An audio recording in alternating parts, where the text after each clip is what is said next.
भन्ने कुरा जनताले पनि थाहा पाउनु पर्यो भनेर मात्रै राखेको हो।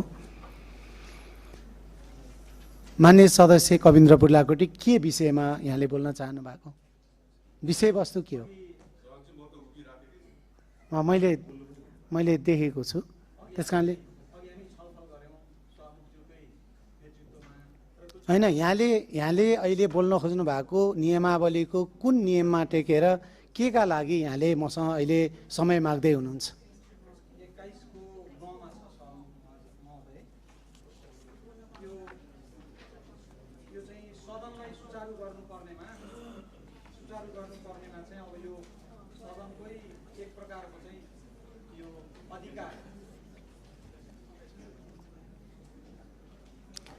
सदनकै अधिकार अब यो नियमभन्दा विपरीत गएर अब म माननीय सदस्य कविन्द्र बुर्लाकोटीलाई एकछिन बस्न अनुरोध गर्छु। म एकछिन सदन प्रतिपक्षीहरू उठिराख्नु भएको छ, एकछिन उहाँहरूको कुरा गरौँ। पहिला एकछिन यहाँ बसिदिनुहोस्, एकछिन बसिदिनुहोस्। माननीय सदस्य कविन्द्र बुर्लाकोटीलाई बस्न अनुरोध गरेँ। मैले फेरि एकपटक प्रतिपक्षी दलका मान्य सदस्यहरू उठिराख्नु भएको छ। मैले यहाँहरूलाई अनुरोध गर्न चाहन्छु, यहाँहरू बसिदिनुहोस्, सदन सुचारू गरौँ। मैले शीर्ष नेताहरू नै हुनुहुन्छ तपाईँहरू अगाडि, त्यस कारणले मैले फेरि पनि अनुरोध गरेँ, बसिदिएर सदनलाई अगाडि बढाउने वातावरण बनाइदिनुहोस्।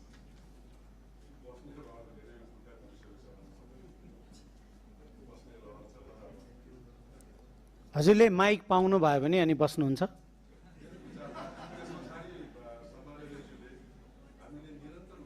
होइन, हजुरले सुरुमा माइक माग्नुभयो, मैले माइक दिएँ, हजुरले आफ्नो कुरा राख्नुभयो। सदन चल्नु पर्यो। हस्, मैले अन्तिम पटक फेरि हजुरलाई 1 मिनटको समय दिन्छु, प्रतिपक्षी दलका नेतालाई। सभामुख महोदय, प्रतिपक्षी दलको नेता भनेर जसरी सभामुख महोदयले 1 मिनटको समय सीमा तोकिदिनु भयो,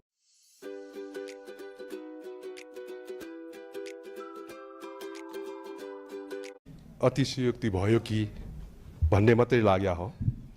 म फेरि पनि दोहोऱ्याउन चाहन्छु सभामुख महोदय, प्रधानमन्त्रीजीले कसै मन्त्रीलाई तोक्ने भन्ने कुराबाटै उठेर जाने हो भने वन मन्त्रीलाई पनि तोके भयो, शहरी विकास मन्त्रीलाई तोके भयो, स्वास्थ्य मन्त्री भनेर आए भयो। यही हो त हामीले भनेको के हो भन्दा निर्णय यो कसैका प्रति आरोपै होइन सभामुख महोदय। हामीले मात्र कति चाहेको भन्दाखेरि उहाँ आफैले हस्तान्तरण गर्नुभएको उहाँकै नेतृत्वमा प्रस्तुत भएको नीति तथा कार्यक्रममा उहाँको उपस्थिति खोजेको हो। उहाँले आएर यो छलफलमा भाग लिनुहोस् भनेर, किनभने कयौँ प्रश्नहरू छन्, उहाँले जवाफ दिनुपर्दछ। के यसो भन्नु गल्ती हो र? के यसो भन्नु संसदको गरिमामाथि आँच हो र? के यसो भन्नु चाहिँ संसद अवरुद्ध गर्नु हो र सभामुख महोदय? यदि अहिलेको 2/3 मेजोरिटीको गभर्मेन्टको भाष्य यही हो भने हामी त फेरि पनि भनिराखेका छौँ, उहाँ आउनुहोस्, यसलाई सौहार्दपूर्ण वातावरणबाट यसको निकास दिगौँ। होइन भनेपछि जसरी सदन सञ्चालन गर्नका निम्ति सभामुखज्यूलाई जसरी हामीले सहयोग गरिराखेका छौँ, झन्डै बिग्रिसकेको माहौललाई पनि हामीले नै समातेर राखेको हो।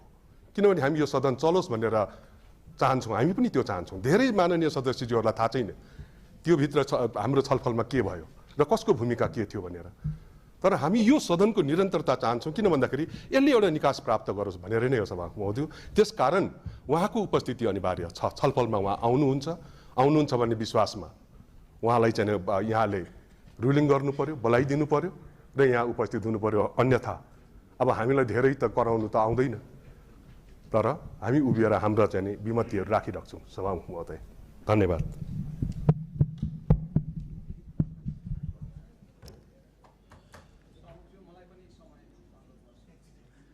मान्य सदस्यहरू बस्नुहोस्, यहाँले आफ्नो कुरा राखिसक्नु भएको छ, यहाँहरू बस्नुहोस्, सदन सुचारू गरौँ।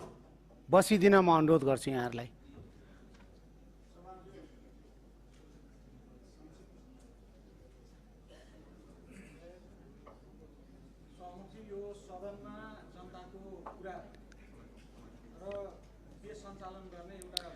मान्य सदस्य कविन्द्र बुर्लाकोटीलाई समय दिन्छु, 2 मिनटभित्र आफ्नो कुरा राख्नुहोस्।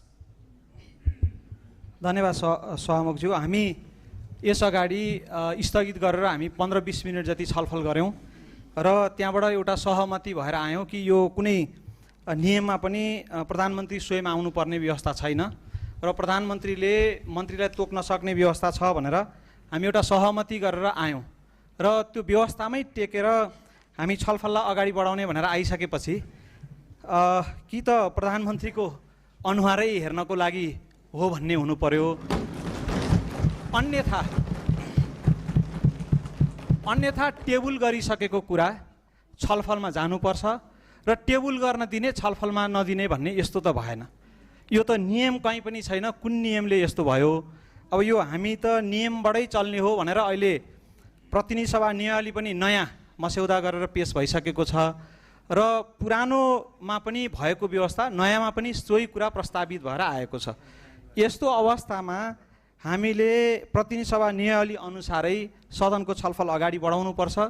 हामीलाई ठुलो आशा भरोसा बोकाएर आम जनताले पठाएकोले सदनलाई यस्तो अनावश्यक कुराहरूमा अवरुद्ध राख्न हुँदैन भन्ने कुरा म राख्न चाहन्छु र यो छलफललाई अगाडि बढाइयोस्। यो कुनै पनि नियमले छलफललाई रोक्न सक्ने अवस्था छैन र यो कुन नियमले प्रधानमन्त्री नै चाहिने हो, किनभने मन्त्रीले टेबल गरिसकेपछि प्रधानमन्त्रीको निर्देशनमा मन्त्रीले टेबल गरिसकेपछि छलफललाई अगाडि बढाउनलाई त त्यस्तो नहुनुपर्ने हो। कुन नियमले भयो यो चाहिँ भनिदिनु पर्यो कि हामी नियममा टेकेर अगाडि बढ्छौँ। नियममा टेकेर अगाडि बढ्न नसक्ने हो भने त फेरि यो भावनाले र यो चाहिँ हाम्रो पुरानो यस्तो थियो भन्नेले मात्रै होइन, हामी धेरै पुराना कुराहरूलाई तोडेर नयाँ बनाउन सिर्जना गर्नलाई आएका हौँ सभामुख महोदय। धन्यवाद।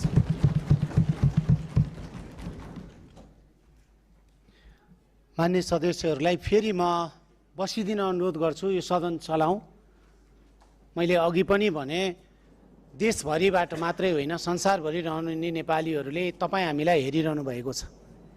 हामी यति महत्त्वपूर्ण विषयमा संवाद गर्न लागिरहेका छौँ, छलफल गर्न लागिरहेका छौँ कि देशको सरकारले देशको नीति तथा कार्यक्रम पेश गरिसकेको छ, टेबल गरिसकेको छ र त्यो विषयमा छलफल गर्नको लागि 35 जना मान्य सदस्यहरूले संशोधन राख्नु भएको छ। उहाँहरूलाई छलफल गर्ने त्यो एउटा अधिकार हामी हनन गर्नेतिर नजाउँ। उहाँहरूलाई त्यो छलफल गर्ने, आफ्ना कुराहरू राख्ने, नीति तथा कार्यक्रममा बहसहरू चलाउने, आफ्ना चाहिँ विचारहरू राख्ने, त्यसलाई कुण्ठित गर्ने किसिमबाट सदन अवरुद्ध गर्नेतिर होइन। हामी सदनलाई सुचारू गरौँ, उहाँहरूको कुरा सुनौँ र यहाँहरूसँग अघि पनि मैले भनिसकेँ यहाँहरूको कुरा ध्यान आकर्षण भएको छ। सरकारसँग गर्ने संवाद म गरि नै हाल्छु। त्यस कारणले आजको कार्यक्रम सञ्चालन गर्नको लागि, सभा सञ्चालन गर्नको लागि, अगाडि बढाउनको लागि यहाँहरूले बसेर सहयोग गरिदिन म अनुरोध गर्छु।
विपक्षी दलका मान्य सदस्यहरूलाई बसिदिन म अनुरोध गर्छु।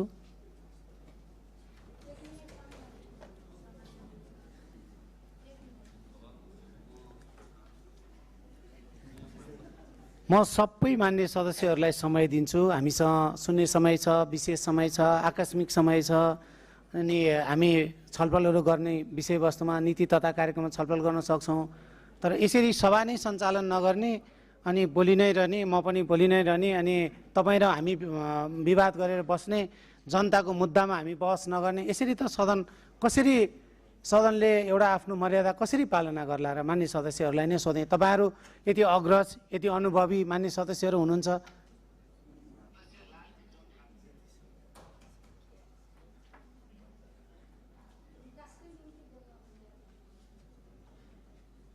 अब विपक्षीको तर्फबाट 3-4 जना मान्य सदस्यहरूले हात उठाइरहनु भएको छ। अब मैले सबैलाई बोल्न दिँदै गर्दा अब यो सभा त सञ्चालन हुने देखिएन, किन हजुरहरूले भन्नुहुन्छ सभा सञ्चालन नगर प्रधानमन्त्री ल्याऊ, अनि प्रधानमन्त्रीज्यूले भनेर लेखेर पठाइसक्नु भएको छ मेरो आज उपस्थिति हुँदैन र मैले मन्त्रीलाई पठाएको छु टेबल गर्न। भने यो विषय त हामी योभन्दा बढी बहस गर्नु पर्दैन होला।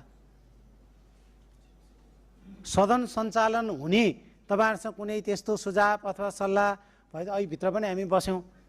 अब तपाईँहरूले भनिदिनु पऱ्यो, मैले माइकमा बोल्न पाएपछि सभा सञ्चालन हुन्छ भने तपाईँहरूको त्यो केही एस्योरेन्स छ र? यो त तपाईँ र म विवाद गरेर बसेर यो त जनतालाई त नागरिकमाथिको अन्याय भयो नि।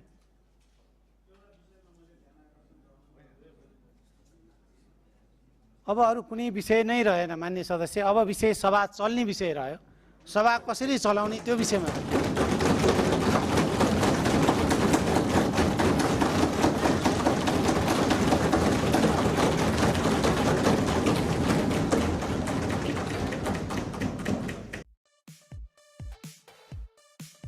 समर हुन्छ अझ बढी रिफ्रेशिङ।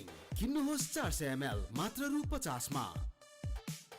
विपक्षी दलका मान्य सदस्यहरूले कुरा राख्दाखेरि निरन्तर यहाँहरूले मागेको समयभन्दा बढी समय दिएर पनि जनताको विषयमा, नागरिकको विषयमा, राष्ट्रको विषयमा, राष्ट्रियताको विषयमा बहस गर्ने विषयमा मैले कहीँ यहाँहरूलाई रोकेको छैन। तर अब हामी यति फेरि पनि दोहोऱ्याएर भन्छु तपाईँहरूलाई, यो देश सुशासन कायम हुने विषय, गुड गभर्नेन्सको विषय, यो राष्ट्र निर्माणको विषयको नीति तथा कार्यक्रम पेश भएको छ सदनमा।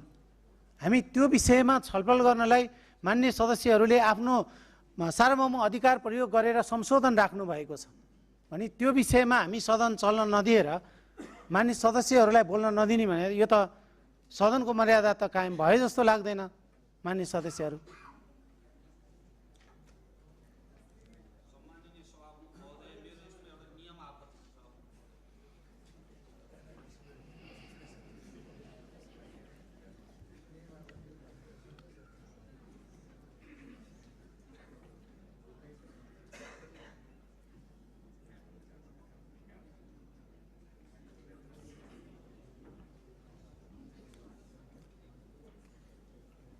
म फेरि पनि प्रतिपक्षी दल लगायत विपक्षी दलका सबै नेताहरूलाई, सबै मान्य सदस्यहरूलाई, माफ गर्नुहोस् मान्य सदस्यहरूलाई म बसिदिन अनुरोध गर्छु, सदन सुचारू गर्नलाई सहयोग गरिदिन अनुरोध गर्छु।